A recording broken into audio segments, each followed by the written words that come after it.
Now let's welcome in South Carolina head coach Frank Martin to the 24/7 Sports Social Distance feature. Coach, how you doing?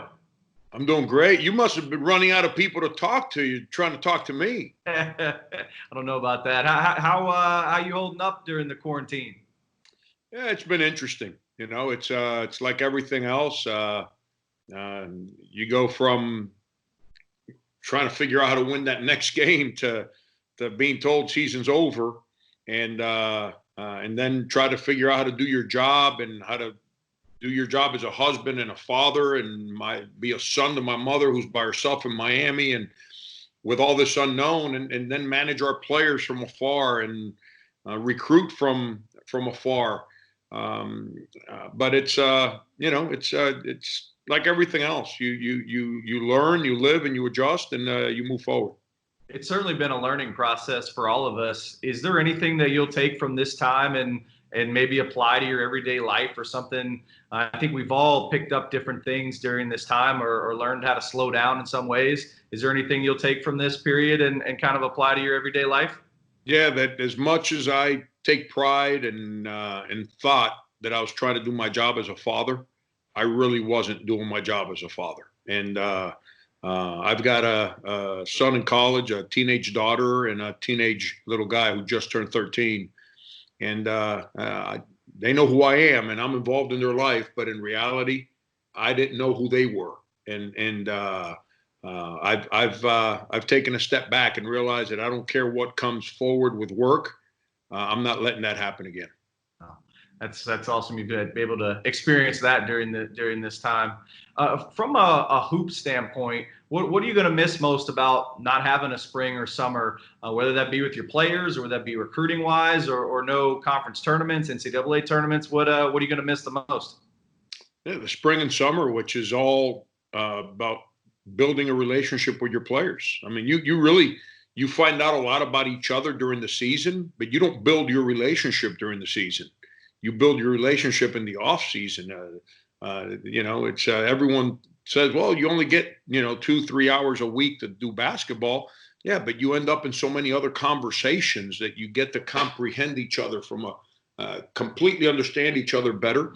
The way I do my business, my job, it's all about relationship building. It's about deeper than how many points we can score, and that's what I'm going to miss the most. And Evan, I don't talk about myself a lot, but if you go through my career, the one thing that whether it's my high school days or my college days, guys that play for me get better and they improve, and the reason they improve is because we spend so much time together in the off season when no one's paying attention to helping them grow.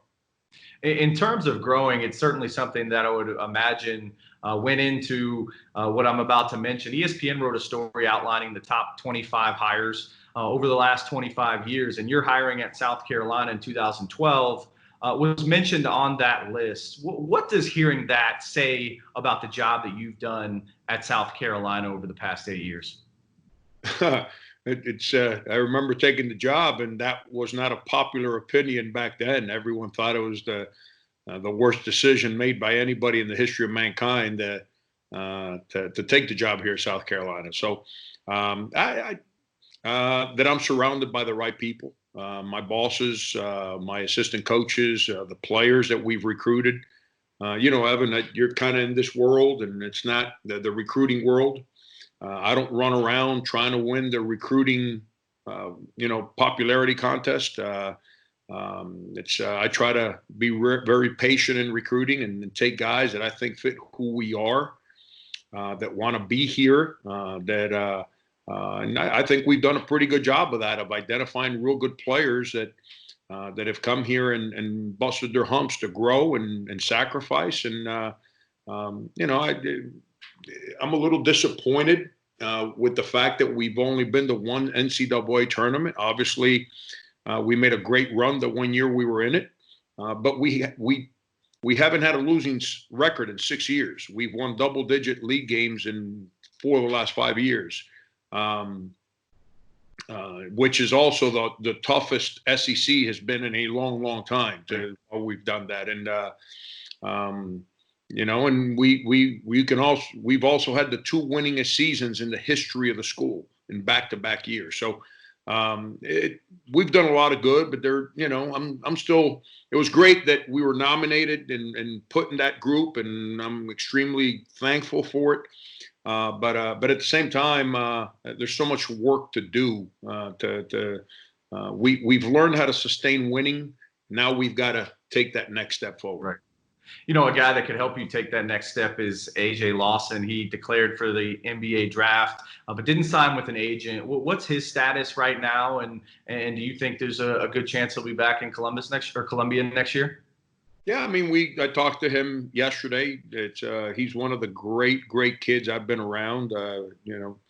He graduated from high school a year early, so he could start college. So he got here. He's a baby. I mean, he was intimidated to speak to anybody, and now we're 2 years into it, and he's in a much better place from that standpoint. And he's learning that we live in a cruel world because guys his age get criticized in crazy ways by the public and the media and social media and chat rooms. And he was a much better player for us this year than he was his freshman year. Yet the popular opinion is that he had a bad year, and so unfair. But he grew up tremendously, and now whether he comes back or not, I'm all for guys that want to go through this process, going through it. My job is to support them. My job is to get them information. My job never changes. I'm going to tell them the truth, and whatever the truth that's given to me is what I give to them and their families. He's got a beautiful family that's helping him through this process. If he does what PJ Dozier did a couple years ago and says I'm staying in, well, I'm still both feet in, helping PJ do as he establishes his NBA career. And I would do the same thing for AJ Lawson. And if he does what Sindarius Thornwell told me and says, you know what, we've got unfinished business, man. I'm coming back to help us go win an SEC championship.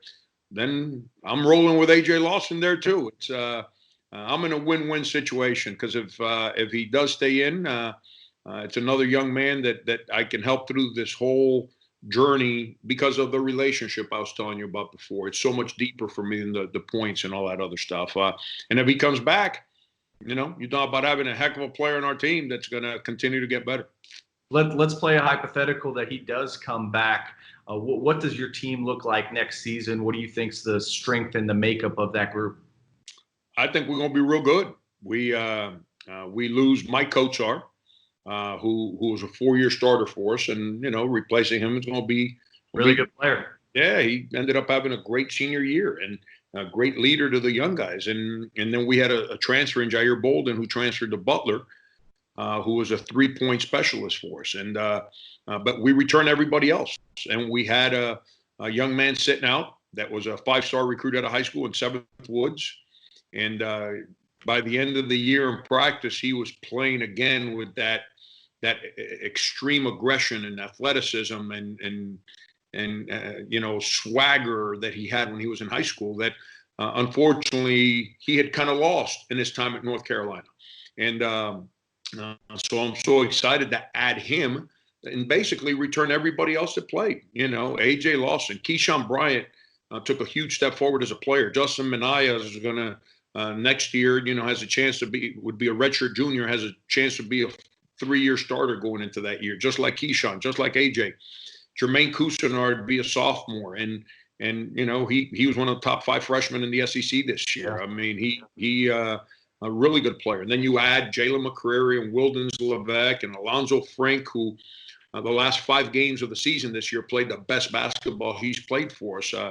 And you keep adding a TJ Moss. We just Trey Hannibal, who as a freshman made wow plays, made incredible plays that turned games around, but he still had too many peaks and valleys in the way he went about it. He'll be better. There'll be less valleys, and so I think we got a chance to be really good. I said last year before the season that I thought it can be our most talented team that we've had going into this year that just passed, and we were very talented. We lost some games early that we should have lost, and then we dealt with the injury bug. But with all that said, we won 18, 10 in the league, and we beat Virginia at Virginia, and Clemson at Clemson, and beat Kentucky at home. I mean, we were a team that's right there, and we returned that whole group of guys, and so I'm excited. I'm excited for what's in place and what's in front of us.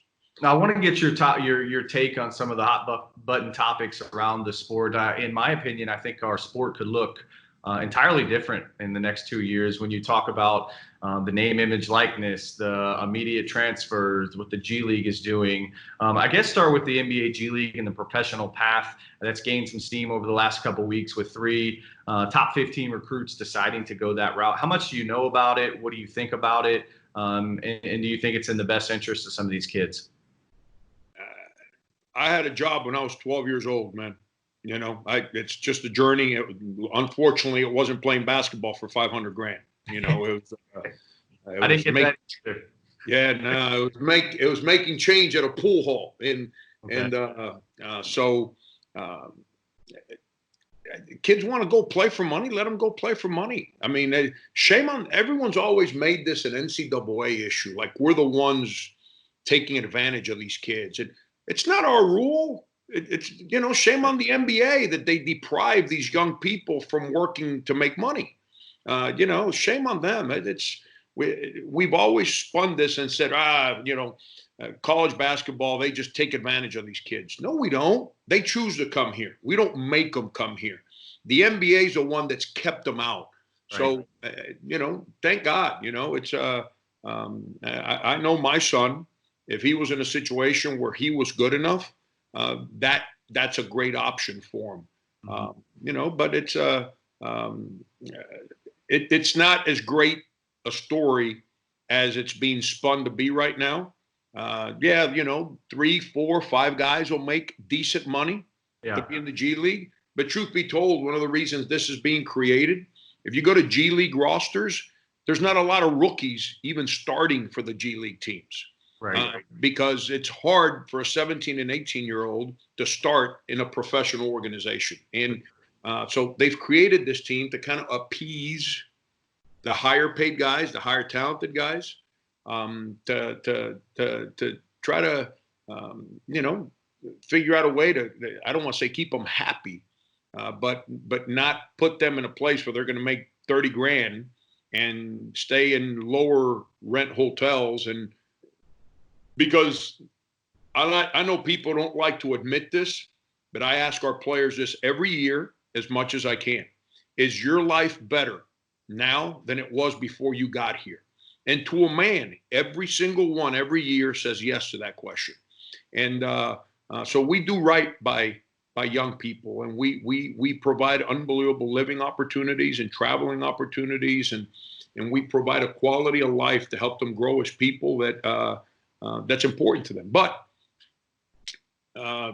more power to the NBA. It's about time they allow young people an opportunity to work if that's what they want to do. Because there's people who don't want to go to college. And one last thing on that, Evan, professional fans and college fans are 2 different groups. Mm-hmm. They're 2 different animals. College fans applaud the name on the back of the jersey, but they pay money for the name on the front of the jersey. Yeah. And that's what college fans do. And pro fans, they pay money for the name on the back of the jersey. And it's more of a happy hour kind of environment than it is a passion for their team. And the pro teams, when they got the guys with the big names on the back of the jersey, they usually sell out the arenas. And when they don't, they usually don't sell out arenas. And it's 2 different animals, 2 different fan bases. Yeah, for sure. I feel like with the name, image, likeness, it's obviously been a hot topic. Do you foresee that changing recruiting in any way? Is there things that schools can now do to help facilitate that? And would that change kids' minds on going to specific schools? Do you see it impacting recruiting in any way? I've been championing this since a guy named Jacob Pullen played for me. Because he grew a beard and he became Fear the Beard in 2010. Yeah. And they wouldn't let anyone sell T-shirts in town with his face with the beard on it. We couldn't. Nothing can be done. That never made sense to me. So for the last 10 years, I've been kind of championing this and speaking about it in public. I applaud the NCAA that we finally entered these conversations. I'm the only way it becomes a problem, and it's the only thing I haven't read the whole release yet of what the vision is, but I believe it says something along the lines that the schools are not to be involved. And I believe in the complete opposite. I think we should be directly involved so we can maintain sanity in what's done and not's done. But if you cut us out as a university, then who knows what happens? Who knows who controls it? And that's where I'm a little confused. But I've had a plan, like for example, a jersey. 30% goes to an account with that player's name. 30% goes to the school because the name of the university, because of what I just told you, adds value to the name on the back of the jersey. Just like the name on the back of the jersey adds value to the name on the front of the jersey. So 30% goes into account for a young man or a young lady. The 30% goes to the school. Some companies making the uniform. 30% goes to the company. And we are in the business of education. I know people kind of laugh at that. No. Us that believe in college basketball, we are in education. And part of my journey is to help these young people understand how to become successful. And when they become successful, how to stay successful. And so the other 10%, well, let's teach them how to be philanthropic. Because if they do become successful, part of being successful is understanding how to give back. So while they're going through it, that 10%, find a charity of your liking, and then that's a donation being given to a charity. So I think we can do something great for this, and open up a door that rightfully so should have been open for young people. Well, I'm interested to see how it all comes into effect. Coach, I really appreciate you taking out the time and joining me, and good luck the rest of the off season and hanging out with your family, man. Thanks, Evan.